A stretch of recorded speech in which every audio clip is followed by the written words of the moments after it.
আজ 4টি বছর পর আমরা মননিকেতনের নিজস্ব স্থান চয়ন করতে সক্ষম হয়েছি। কিন্তু এই যাত্রার যে পরিশ্রম তা মোটেও সহজ ছিল না। সেই পাঁচজন ছাত্রছাত্রী নিয়ে শুরু হয়েছিল 3 বছরের পথ চলা। কিন্তু তখন 3 দিন কি হবে তারও কিছু ঠিক ছিল না। বর্তমানে মননিকেতনের পাঠ্যসূচি 3 বছর কি 6 বছরও শেষ করা সম্ভব নয়।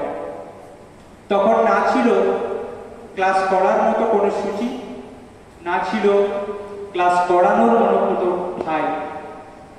কখনো স্যারের বাড়িতে ক্লাস হতো, কখনো হতো গ্রামের লাইব্রেরিতে, গ্রীষ্মে আম গাছের তলায়, বর্ষায় অন্যের আশ্রয়। শুধু মনে ছিল অদম্য জেদ এবং প্রবল ইচ্ছা। সেই প্রচেষ্টায় এবং আপনাদের আশীর্বাদে মননিকেতন আজ এত দূর এগিয়েছে। সেমিনার আয়োজন করে থাকে। সেই সেমিনারের মধ্য দিয়ে সমস্ত ছাত্রছাত্রীরা নিজেদের পাবলিক স্পিকিং এবং পার্সোনালিটিকে ডেভেলপ করে তোলে। মননিকেতন বাৎসরিক 3টি পত্রিকাও প্রকাশিত করে থাকে। সেই পত্রিকার মাধ্যমে সমস্ত ছাত্রছাত্রীরা নিজেদের লেখনী ও ভাবকে প্রস্ফুটিত করে তোলার সুযোগ পেয়ে থাকে।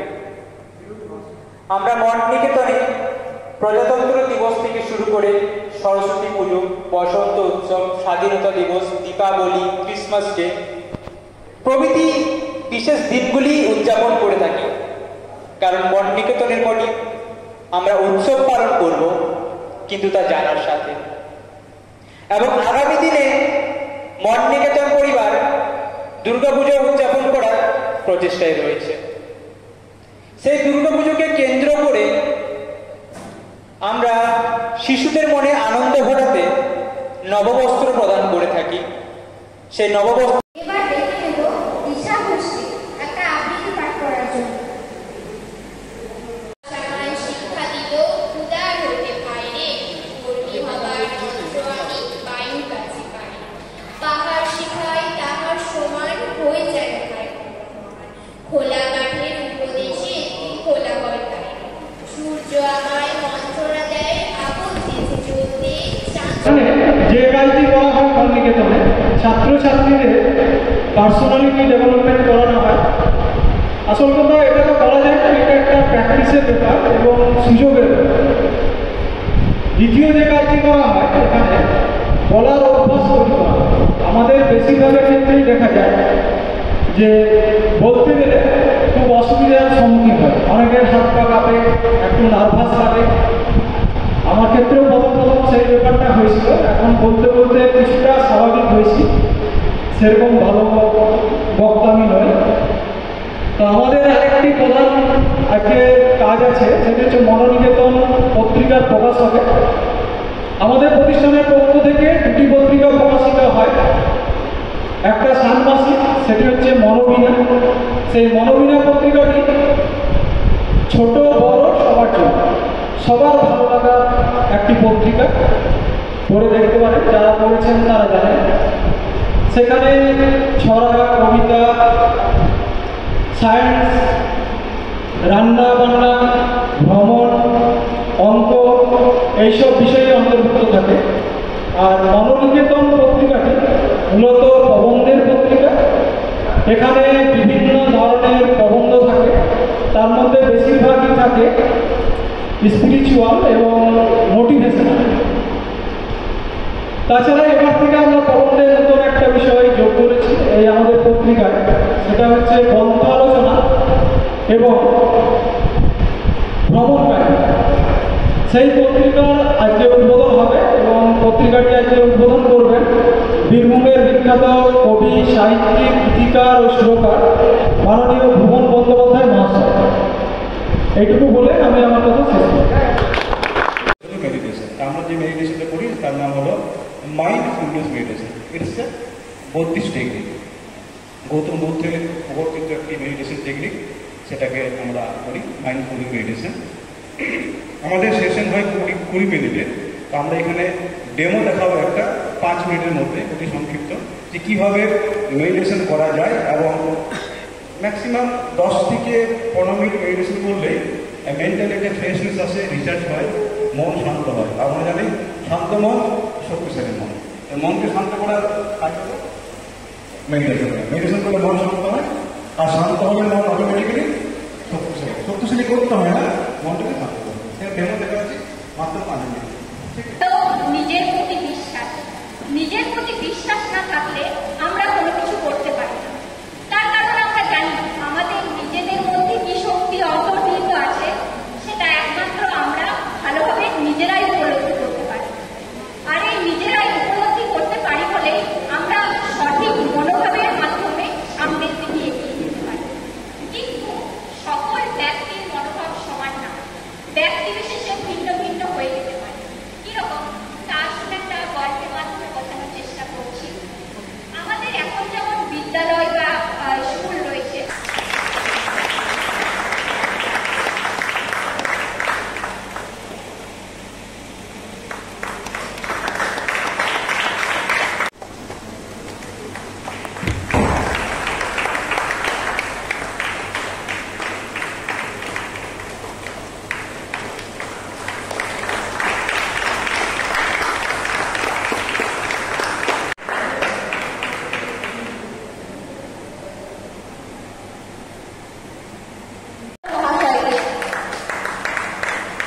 বরণ করতে আসছে সুদেশনা চক্রবর্তী বাবুজি মহাশয়কে বরণ করতে আসছে।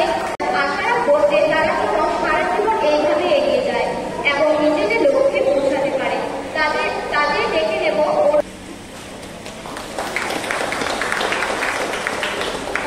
ধন্যবাদ দিকে।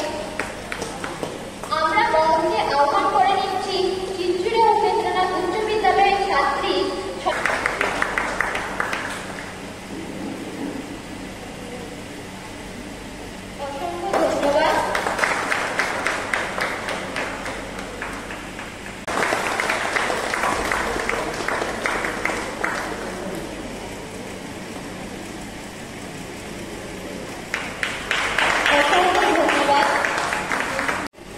বাহাদুরপুর হাই স্কুলের ছাত্রী পূজা মণ্ডল উচ্চ মাধ্যমিকে ওই স্কুলে প্রথম স্থান অধিকার করেছে। ওনাকে সম্বর্ধনা দিতে আসছে দীনেশ চক্রবর্তী মহাশয়।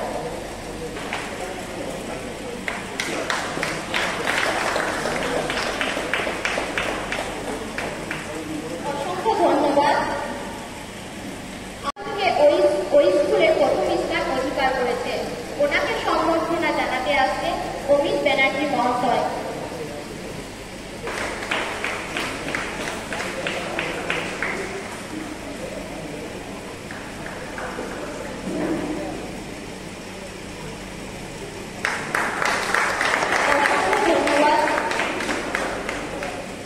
করেছে ওনাকে সম্বর্ধনা জানাতে আসছে মাননীয় মানিকচন্দ্র শো মহাশয়।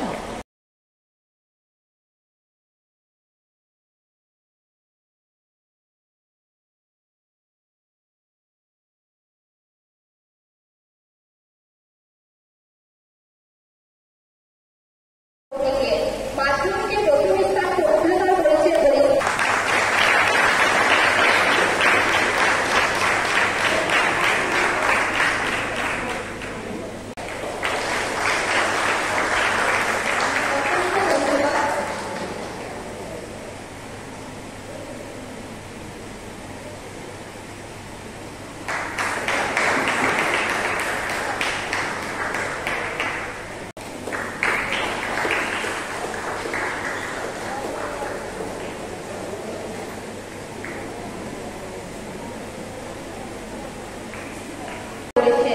ওনাকে সম্বর্ধনা জানাবেন পিন্টু দেবাশী মহাশয়। কর্মকর্তারা দিয়েছে তার সত্যি প্রশংসা জানি রাখে। এরকম উদ্যোগ যদি সব গ্রামগঞ্জে হয় তাহলে ছোট ছোট ছেলেমেয়েরা বোধ বুদ্ধি সম্পন্ন মানুষ হতে পারে বলে আমি মনে করি। এই মন নিকেতনের বিশাল ভূমিকা, সে নিয়ে আমি অত দূরে যাচ্ছি না। এই মল্লিকেতন নিয়ে একটা ছোট্ট ছড়া আমি লিখেছি, সেটা আমি পড়ে শোনাচ্ছি। পশ্চিম বর্ধমানে ছিচুড়িয়া গ্রামে আছে শিক্ষালয় মল্লিকেতন নামে। প্রকৃত জীবন গড়ে মানুষ হওয়া, এইখানে যায় সেই শিক্ষা পাওয়া। স্বাস্থ্য, মন, চরিত্রের সঠিক গঠন, প্রতি রবিবার চলে পঠন পাঠন। ছোট ছোট ছেলে মেয়ে হয়ে হরষিত, সবাই ফুলের মতো হয় বিকশিত।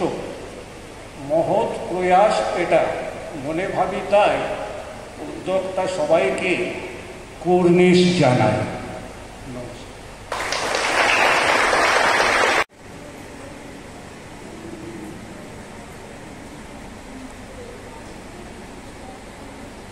অসংখ্য ধন্যবাদ।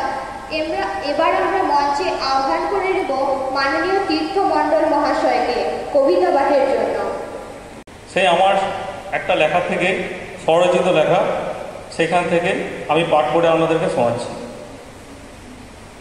ধর্ম, সঠিক ধর্ম বাঁচতে শেখায়, মনে আনে বল, জীবনের অর্থ বোঝায়, থাকে না কোনো ছল। গীতা, কোরআন, বাইবেলে একটাই কথা বলে, মানব ধর্ম বড় ধর্ম, হোক না যে কোনো বর্ণ। ধর্ম হলো জ্ঞান, বিশ্বাস, উদারতা, সভ্যতার জয়গান, অসহায়ের সহায়তা প্রদান, সাথে যুক্তি ও বিজ্ঞান। সঠিক ধর্ম ভেদাভেদ নয়, আপন হতে শেখায়, আসল নকল পার্থক্য থেকে ধর্মের পথ দেখায়। মানব ধর্ম সবার ঊর্ধ্বে, সকল ধর্মে বলে, স্বর্ণাক্ষরে লেখা আছে গীতা, কোরআন, বাইবেলে। নমস্কার। ফিল্টারের মতো এর সাহায্যে আমরা আমাদের জীবন বা জগৎকে অনুভব করে থাকি। কিছু মানুষ এই জীবনকে তাদের ইতিবাচক অর্থাৎ পজিটিভ মাইন্ড নিয়ে দেখেন, আবার কিছু মানুষ এই জীবনকে তাদের নেতিবাচক অর্থাৎ নেগেটিভ মাইন্ড দ্বারা দেখেন। যে মানুষের মনোভাব পজিটিভ হবে অর্থাৎ ইতিবাচক হবে, সে যত কঠিনই কাজটা হোক না কেন একটা আশা রাখবে এবং বলবে হ্যাঁ আমি এই জিনিসটি করতে পারবো। কিন্তু যে মানুষ নেতিবাচক চিন্তা ভাবনা দিয়ে জীবনকে দেখবে, সে কঠিন কাজটিকে দেখে হার মেনে নেবে, কোনো আশা রাখবে না। তারা জানলার মতো, যে জানলা শৈশবে স্পষ্ট থাকে অর্থাৎ পজিটিভ মাইন্ডের হলেও যত বড় হতে থাকি তত সমালোচনার হতাশার মধ্য দিয়ে এই জানলাকে ধীরে ধীরে ধুলো বসতে পারে। কিন্তু মজার ব্যাপার হলো এই যে বড় হয়েও আমরা আমাদের এই জানলা মানে আমাদের মনকে নেগেটিভ থেকে পজিটিভ মাইন্ড করতে পারি আমাদের দৃষ্টিভঙ্গিকে বদলানোর মাধ্যমে এবং ধৈর্যশীল হওয়ার মাধ্যমে। আমি আশা রাখবো আপনারা সবাই যেন নিজেদের মাইন্ড পজিটিভে রাখতে পারে এবং ধৈর্যশীল হতে পারে। নমস্কার। চুরো গনসা গীত কোমর বেঁধেছে, ময়ূর, পেঁচা, হাঁস ও ইঁদুর ওরাও সাথে যাবে। 5-6টা দিন তাক থিনাথিন মজা করেই খাবে। বললে ওরা ভাল লাগে রোজ একই জিনিস খেতে, বছরে তাই চাই কটা দিন অন্য কিছু পেতে। হলেও ভঙ্গ ওদের বঙ্গ, দারুণ রঙ্গ ভরা, চপ, রোল, ফ্রাই, চাউ, মোগলাই, স্বাদ কি পাগল করা। আজ থেকে 4 বছর আগে গুটি কয়েকজনকে নিয়ে আমাদের দুই বন্ধু অমিত ব্যানার্জি, পিন্টু দেওয়াসী, শ্যামল ঘোষ, এরা যেভাবে শুরু করেছিল এই মনোনিকেতন আজ এক বৃহৎ আকার ধারণ করেছে। সব থেকে আনন্দের খবর, এদের সকলের প্রচেষ্টায় আজ মনোনিকেতনের একটা নিজস্ব প্রতিষ্ঠান তৈরি হয়েছে, যা আমাদের কাছে অত্যন্ত গর্বের ব্যাপার। আমরা বিভিন্ন ক্লাব করে থাকি, বিভিন্ন জনসেবামূলক কাজ করে থাকি, কিন্তু আমাদের অনেকেরই কিন্তু নিজস্ব কোনো প্রতিষ্ঠান নেই। কিন্তু এই 4 বছরের মধ্যে মনোনিকেতন বিগত রথযাত্রার দিন একটা নিজস্ব প্রতিষ্ঠানের উদ্বোধন করেছেন। সেটা আমাদের কাছে অত্যন্ত গর্বের বিষয়। মনোনিকেতনের সাথে আমরা সেদিনও ছিলাম, আজও আছি, আগামী দিন থাকবো। এবং আজকের এই মনোনিকেতনের যে অনুষ্ঠান, সেই সঙ্গে আমি একটা ক্ষমা প্রার্থী। আমাদের এখানে গণতন্ত্রের জন্য সকলকে প্রচন্ড গরমে কষ্ট করতে হয়েছে। তার জন্য সংস্থার পক্ষ থেকে আমি ক্ষমা চেয়ে নিচ্ছি এবং আগামী দিনের এই বাস্তব অনুষ্ঠান চাইব এই সংস্থা যেন এইভাবে করে এবং এটা যেন আরো উত্তর বৃদ্ধি পায়। এই কয়েকটি কথা বলে সকলকে আন্তরিক ধন্যবাদ ও কৃতজ্ঞতা জানিয়ে আমি আমার সংক্ষিপ্ত বক্তব্য শেষ করছি। যাই হোক, আজকের যে বিষয়বস্তু নিয়ে আজকের যে অনুষ্ঠানটা হচ্ছে হয়তো সে সম্পর্কিত আমি কিছু বলছি না, কারণ আমি ঠিক অফেন্ড স্পিচ দিতে পারি না, পারবো না। ওই সাবজেক্টের উপর আমি কিছু বলবো এমন নয়। যাই হোক, সাম্প্রতিককালে আমাদের এই রাজ্যে যে অন্যায় অত্যাচার একটা সংঘটিত হয়েছে তার বিরুদ্ধে যে গণজাগরণ দেশে বিদেশে জেগে উঠেছে তার প্রতিবাদ জানিয়ে তার প্রতিবাদজনক এখানকার যারা রয়েছে, বিশেষ করে ওমেন ফর মহিলারা যারা রয়েছে তাদের কণ্ঠেও গর্জে উঠুক, তাদের কণ্ঠেও যেন গর্জে উঠুক, এটা আমি চাই। যাই হোক, আমাদের দৃষ্টিভঙ্গি আমাদের জীবনের প্রতিটি দিককে প্রভাবিত করে এবং কিভাবে আমরা আমাদের দৃষ্টিভঙ্গি পরিবর্তনের মধ্যে দিয়ে জীবন পরিবর্তন করতে পারব। অ্যাটিটিউড। অ্যাটিটিউড শব্দটির বাংলা অর্থ হল দৃষ্টিভঙ্গি বা মনোভাব। Attitude means the way that you think, feel and behave. কোনো একটি বস্তু বা ঘটনাকে দেখার পর আমরা কি ভাবছি, কি অনুভব করছি এবং তারপর আমরা কি রিয়াক্ট করছি, সেটাই হচ্ছে আমাদের অ্যাটিটিউড। এখন আমরা যদি আমাদের জীবনটাকে একটি সরলরেখার সাথে তুলনা করি এবং সরলরেখাটির নাম দিই BD, যেখানে B for birth and D for death. এই জন্ম এবং মৃত্যু এই কোনোটি আমাদের হাতে থাকে না। আমরা কে কোথায় কখন কিভাবে জন্ম নেব এবং কে কোথায় কিভাবে মারা যাব সেটা আমরা কেউ ঠিক করতে পারি না। এছাড়াও আমাদের জন্মগত কিছু বৈশিষ্ট্য, যেমন আমরা লম্বা না বেটে, পাতলা না মোটা, কালো না ফর্সা, এগুলিও আমাদের হাতে থাকে না। এছাড়াও আমাদের সোশ্যাল ইকোনমিক ক্লাস, আমরা কোন পরিবারে জন্ম নেব, কোন কাস্টে জন্ম নেব, এইগুলিও আমাদের হাতে থাকে না। আমাদের হাতে যেটা থাকে আমাদেরকে সেটি নিয়ে ভাবতে হবে। এই বি আর ডি এর মাঝে যেটি থাকে অর্থাৎ সি, এই সি আমাদের হাতে থাকে। C for choose or choice.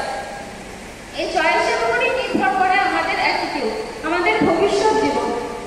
আমরা কেউ জন্ম থেকে মহান হয়ে জন্মি না, তবে আমাদের প্রত্যেকের মধ্যে মহান হওয়ার ক্ষমতা আছে। আর এই ক্ষমতাটি আসে এই চয়েসের উপর ভিত্তি করে, আর এর উপরেই নির্ভর করে আমাদের অ্যাটিটিউড।